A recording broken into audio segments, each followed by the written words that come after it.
अब तक आपने देखा, धूर्तासुर पहुंचा गोकुल ज्योतिषी के भेष में। दानव धूर्तासुर ने दिखाया अपना असली रूप, किया गोकुल के खेतों को नष्ट। मैं बर्बाद हो गया नंद जी, मेरी फसलें जलकर नष्ट हो गई नंद बाबा। दाऊ ने दिया सुझाव धूर्तासुर को समाप्त करने हेतु। इस बार हमारा शत्रु शक्तिशाली होने के साथ ही चतुर भी है। और ज्योतिषी ने किया गोकुल वासियों को भ्रमित। अपनी समस्त जमा पूंजी को एक पात्र में रख दो और पात्र को अपने सर पर रखकर अपने घर की दक्षिण दिशा की ओर प्रस्थान करो। उधर नंद बाबा ने बताया कान्हा और मित्रों को दत्तात्रेय भगवान की उत्पत्ति का सत्य। कैसे माता अनुसुईया ने उनकी परीक्षा लेने आए त्रिदेवों को कराया अपनी पवित्रता का बोध। कहिए, आप क्या चाहते हैं? आपको निर्वस्त्र होकर हमें भोजन कराना होगा। मुझे आपकी आज्ञा स्वीकार है।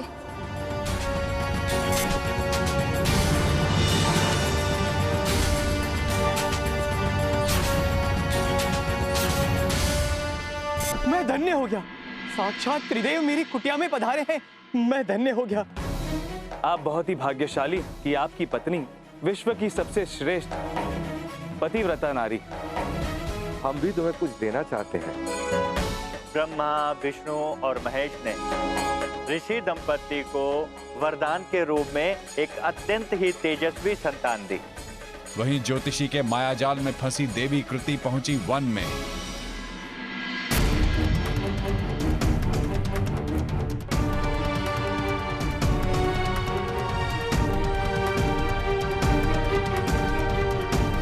क्या कर रही है?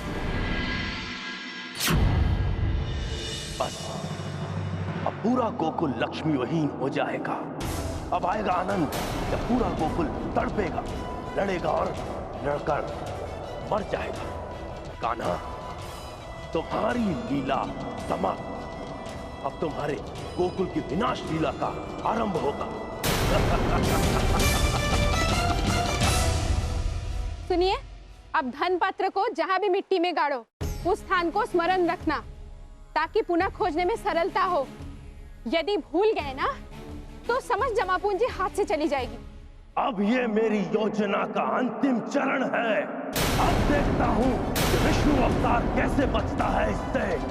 बहुत स्नेह और प्रेम है ना तुझे अपने गोकुल वासियों से। स्मरण रहे कृष्णा, मैं तेरे जीवन से जुड़े हर मनुष्य और वस्तु को नष्ट कर दूंगा और साथ में तुझे भी। मैं अपने पूर्वज जंबासुर का प्रतिशोध लेकर रहूंगा। किंतु काका, सर पर लक्ष्मी रखने वाली कथा का क्या हुआ? वो तो आपने सुना ही नहीं। मुझे सुनाइए ना। हाँ पुत्र, सुनाता हूँ। तो कथा कुछ इस प्रकार से। भाभी, आपने कृति को कहीं देखा? नहीं भ्राताश्री, आज मैंने उन्हें प्रातःकाल से कहीं नहीं देखा। मैं स्वयं उनके विषय में आपसे पूछने वाली थी। पता नहीं भाभी, आज गृह कार्य छोड़कर वो कहाँ चली गई हैं? कुछ देर प्रतीक्षा करने के पश्चात मैंने आसपास के सभी घरों में पूछा, किंतु वो कहीं नहीं मिली। ऐसे बिना बताए वो कहीं नहीं जाती हैं। मुझे तो चिंता हो रही है। मित्र, चिंतित मत हो।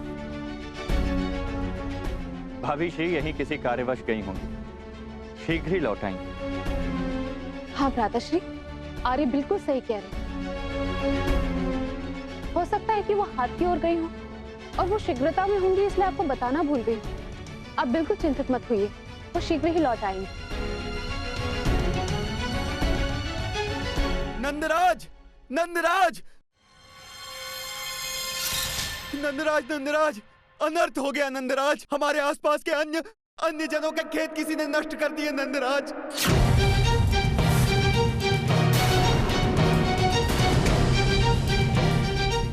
क्या? फिर से? तुम लोगों ने देखा उसको? आश्चर्यजनक बात यह है, हमने एक भी पक्षी, पशु या मनुष्य को नहीं देखा जो ऐसा कर सके। बहुत खोजा, किंतु हमें दूर दूर तक कोई दिखाई नहीं दिया। हमारे तो कुछ समझ में ही नहीं आ रहा है, ये हो क्या रहा है। ये पता नहीं कौन सा पशु या मनुष्य है जो हमारे गोकुल के खेतों पर कुदृष्टि डाल रहा है। दाऊ, लगता है मुझे जाना पड़ेगा। मैं भी तुम्हारे साथ चलूंगा कान्हा। बाबा, हम बाहर खेलने जा रहे हैं। नहीं पुत्र, तुम यहीं रहो अपनी मैया के पास। चलो, हमें शीघ्र ही कारण का पता लगाना होगा।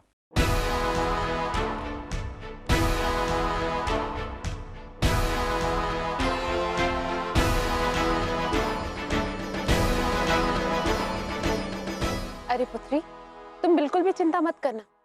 तुम्हारी मैया जहां भी है सुरक्षित है और शीघ्र ही तुम्हारे पास आ जाएंगी।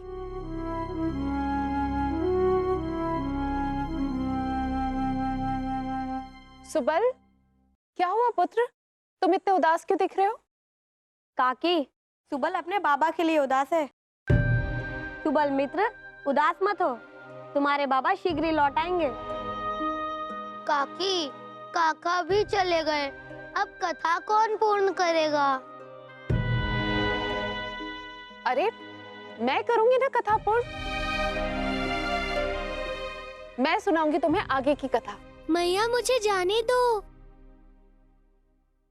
कथा सुदामा मुझे बाद में सुना देगा। क्यों? तुम्हें कौन सा व्यापार करने जाना है बाहर? और सुदामा तुम्हें क्यों कथा सुनाएगा? कथा पूर्ण होने से पूर्व कहीं नहीं जाओगे तुम, समझे?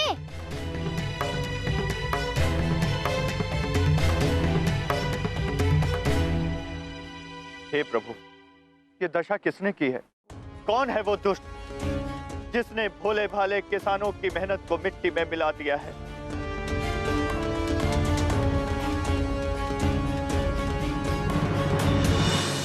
हाँ, तो ये तो तुम सब जानते हो कि देवताओं और असुरों के बीच में युगों से वैर चलता आ रहा है।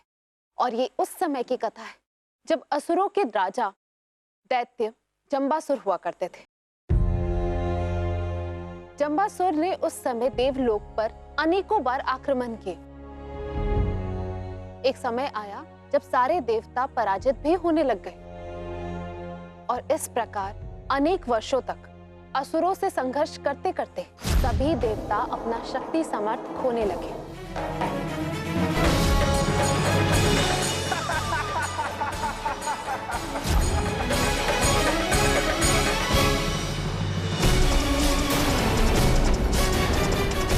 जंबासुर को इंद्रदेव पर सीधा आक्रमण करने का अवसर मिला। उस समय देवराज इंद्र को वहां से भाग जाना ही उचित लगा। क्या देवों के राजा इंद्र एक असुर से भयभीत हो गए? हाँ पुत्र, ये सत्य है।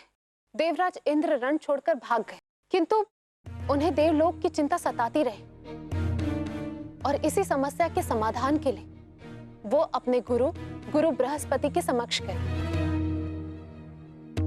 और पुत्रों, तुम जानते हो ना, गुरु बृहस्पति ही सभी देवताओं के गुरु हैं। और गुरु बृहस्पति ने देवराज इंद्र से कहा कि इस परिस्थिति में केवल प्रभु दत्तात्रेय ही उनकी सहायता कर सकते हैं। प्रभु दत्तात्रेय? हाँ पुत्र, प्रभु दत्तात्रेय। किंतु वो तो एक शिशु थे। एक नन्हा शिशु इंद्रदेव की सहायता कैसे कर सकता है काकी? अरे सुबल, सभी पहले शिशु होते हैं, फिर बड़े भी होते हैं। जैसे हम सब बच्चे धीरे धीरे बड़े होते जा रहे हैं, तब तक प्रभु दत्तात्रेय भी बड़े हो चुके थे। समझे कि नहीं समझे? और उनका विवाह माता लक्ष्मी से हुआ। कान्हा बिल्कुल सही कह रहा है। हाँ काकी, काका ने हमें बताया था। प्रभु दत्तात्रेय ब्रह्मा, विष्णु और महेश तीनों के अवतार भी थे। हाँ पुत्र, तुमने बिल्कुल सही कहा। और फिर इंद्र प्रभु दत्तात्रेय के समक्ष गए। हे प्रभु दत्तात्रेय, हमारी रक्षा कीजिए। हम सब देवों पर घोर संकट आन पड़ा है। देवों को बचा लीजिए प्रभु, मेरे देवलोक को बचा लीजिए। देव राजेंद्र, आप इतने भयभीत क्यों हैं? चिंता ना करें। आपकी जो भी समस्या है धैर्यपूर्वक मुझे बताएं। मुझे खेद के साथ आपको ये बताना पड़ रहा है कि देवता असुर सम्राट जम्बासुर के सामने हारते जा रहे हैं। कई वर्षों तक युद्ध करने के पश्चात जम्बासुर ने हमारे सैनिकों का मनोबल ही तोड़ दिया है। इस आपदा काल में गुरु बृहस्पति ने हमें आपकी सहायता लेने की राय दी है और उन्होंने कहा कि अब एक आप ही हैं जो देवताओं की रक्षा जम्बासुर से कर सकते हैं। देव राजेंद्र, देवताओं को कुछ नहीं होगा। बस आपको एक बार फिर उस असुर राज को युद्ध हेतु ललकारना होगा। बस आप जम्बासुर से युद्ध कीजिए। ये आप क्या कह रहे हैं प्रभु? यदि आप हमारी सहायता नहीं करना चाहते तो आप हमें मना कर सकते हैं, किंतु आप हमें फिर से जम्बासुर से युद्ध करने के लिए कह रहे हैं, और ये जानने के बाद भी कि इस समय हमारे देवताओं की क्या दशा है। क्या आप चाहते हैं कि देवता पुनः असुरों से पराजित हो जाएं? ऐसा कुछ नहीं है देव राजेंद्र। जैसा मैं कह रहा हूँ वैसा करने में ही आप देवताओं की भलाई है। और हाँ, ये युद्ध हमारी उपस्थिति में होगा। तो फिर देव असुर का संग्राम पुनः हुआ काकी। इस प्रकार तो पुनः देव पराजित हो गए होंगे। हाँ पुत्र, तुम बिल्कुल सही कह रहे हो। बिल्कुल ऐसा ही हुआ। सारे देवता एक बार फिर से पराजित हो गए और वो सब प्रभु दत्तात्रेय के आश्रम में पहुंचे। किंतु इस बार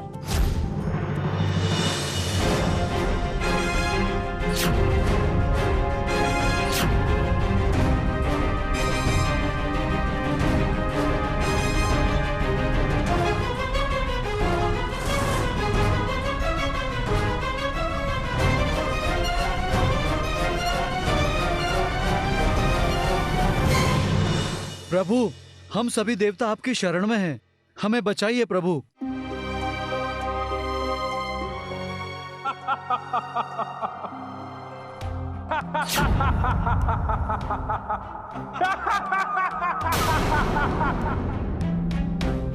अच्छा, तो तुम दत्तात्रेय के आश्रम में आश्रय लेने आए हो?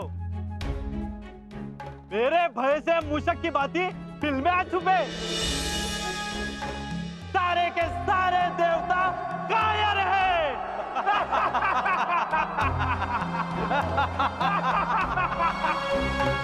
तुम्हें क्या लगता है ये सन्यासी तुम्हें बचा पाएगा? कायरो, तुम्हारी अंतिम घड़ी अब बहुत समीप है।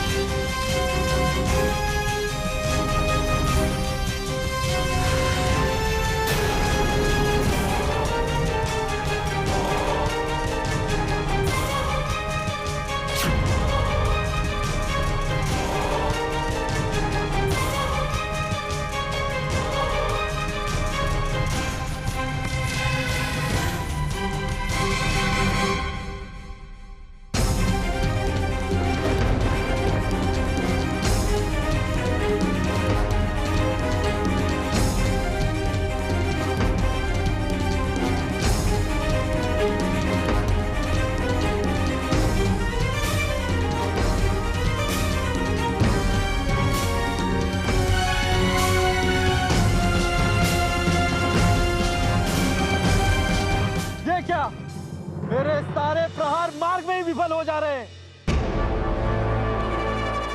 अब मैं अपने सबसे शक्तिशाली अस्त्र का प्रयोग करूंगा।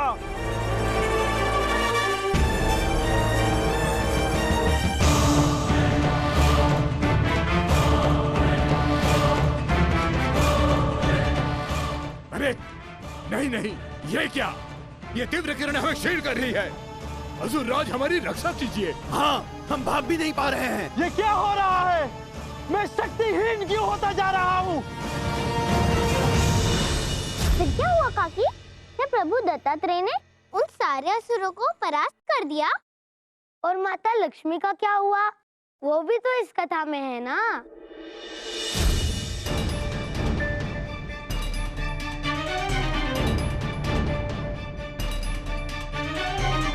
स्वामी, ये सब क्या है? ये समय प्रश्न करने का नहीं है देवी।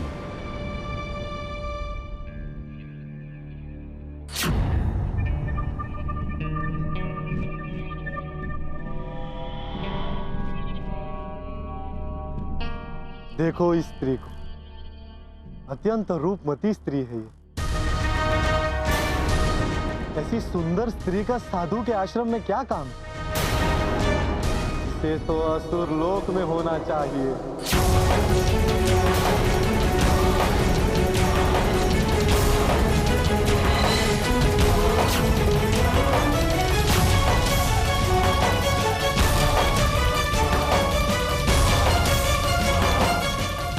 प्रभु दत्तात्रेय, माता लक्ष्मी संकट में हैं, उनकी रक्षा कीजिए। चलो इधर से।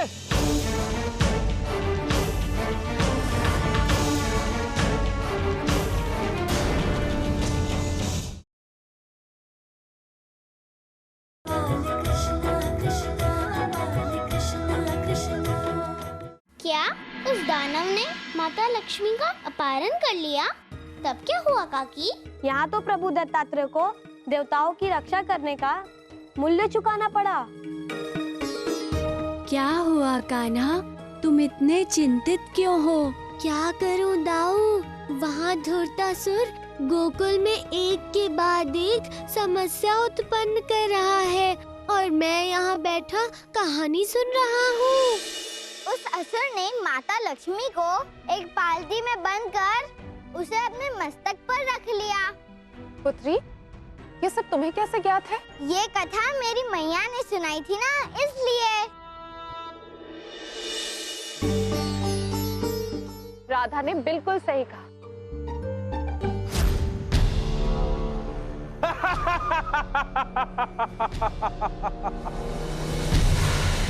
कहाँ गई वो स्त्री? अभी तो यही थी, ढूंढो उसे।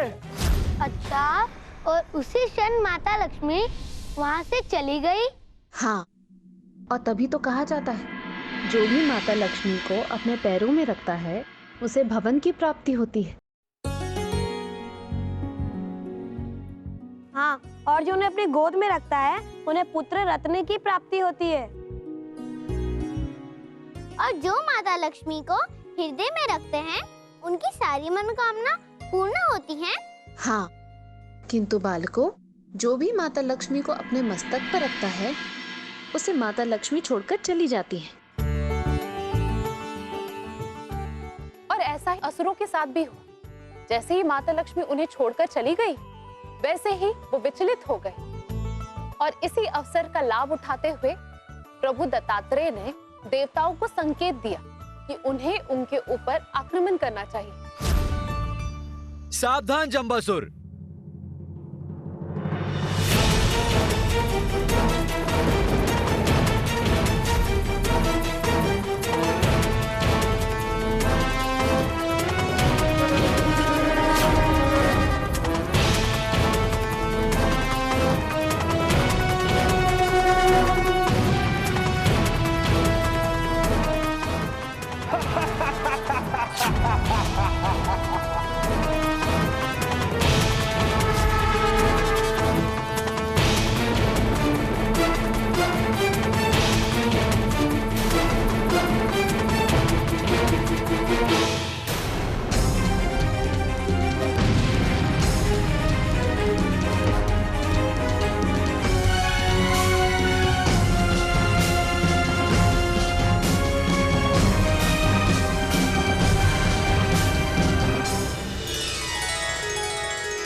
तो ये थी माता लक्ष्मी और दत्तात्रेय की कथा। कान्हा, कहानी समाप्त हुई। चलो अब हमें चलना चाहिए। दाऊ, आप भूल रहे हैं कि धूर्तासुर जंबासुर का वंशज है और उसके पास अनेकों शक्तियाँ हैं, जैसे कि अदृश्य होना, और अदृश्य होने के पश्चात उसे केवल पूर्ण चंद्रमा के प्रकाश में ही देखा जा सकता है। इसीलिए दाऊ, हमें पूर्णिमा की प्रतीक्षा करनी होगी।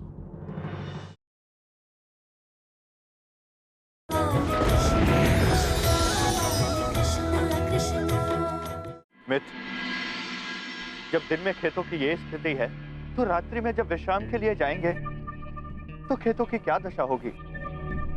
इनकी रक्षा कैसे होगी मित्र? नंदराज, नंदराज, हमारी सहायता कीजिए। पता नहीं सुबल के पिताजी को क्या हो गया। वो तो हमारी सुनी ही नहीं है। क्या हुआ सुबल की माँ? सुबल के पिता अपनी संपूर्ण संपत्ति और धन एक पात्र में लेकर नदी के किनारे दबाने गए हैं, किंतु कारण पूछने पर उन्होंने कुछ नहीं बताया। क्या? किंतु वो ऐसा क्यों करेंगे? गोपाल के पिताजी ने भी बस इतना बताया कि गांव में एक ज्योतिष आया है, उसने उन्हें ऐसा करने को कहा है, परंतु क्यों इस विषय में कुछ नहीं बताया। अर्थात सुबल के पिता और अन्य व्यक्तियों ने ये सब उस नए ज्योतिषी के कहने पर किया।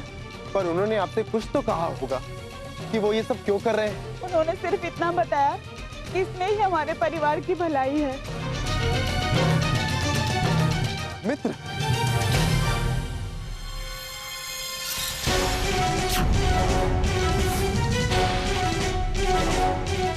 मित्र, अभी तक तो थोड़ा बहुत सही था, अकस्मात ये सब कैसे हो गया?